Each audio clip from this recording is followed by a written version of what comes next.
ಸ್ವಲ್ಪ ಕಮರ್ಷಿಯಲ್ಗೆ ಹೋಗ್ತೀನಿ ಸರ್ ನಾನು ತೀರಾ ಬುದ್ಧಿ ಹೇಳೋಕ್ಕಂತೂ ಹೋಗಲ್ಲ. ಅಲ್ಲ 70s, ಎಸ್ 70s ಅಂತಂದರೆ ನಿಮಗೆ ಆಲ್ಮೋಸ್ಟ್ ಹಳ್ಳಿ ಇದ್ದಂಗೆ ನಮ್ಮ ಬೆಂಗಳೂರು ಸಿಟಿ ಅವಾಗೆಲ್ಲ ಲಿಟ್ಲ್ ಬಿಟ್ ಹಳ್ಳಿ ಇದ್ದಂಗೆ. ಸೊ ತೀರಾ ನಾನು ಹೋಗೋ ಬಾರೋ ಹೋಗ್ಲಾ ಬಾಲ ಸೊ ಅದೆಲ್ಲ ಯೂಸ್ ಮಾಡಲ್ಲ. ಕೆಲವು ಯೂಸ್ ಮಾಡ್ತೀನಿ, ಕೆಲವೆಲ್ಲ ಮಾಸಿವಾಗಿರ್ತದೆ.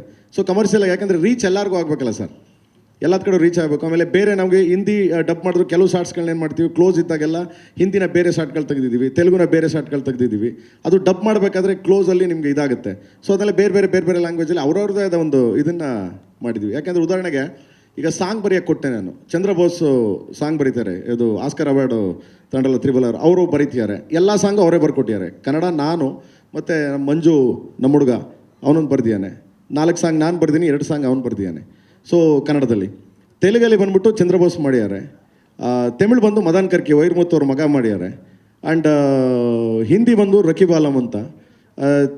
ಮಲಯಾಳಂ ಬಂದ್ಬಿಟ್ಟು ಗೋಪಾಲ್ ಕೃಷ್ಣ ಅಂದ್ಬಿಟ್ಟು ಅವ್ರು ಮಾಡಿದ್ದಾರೆ.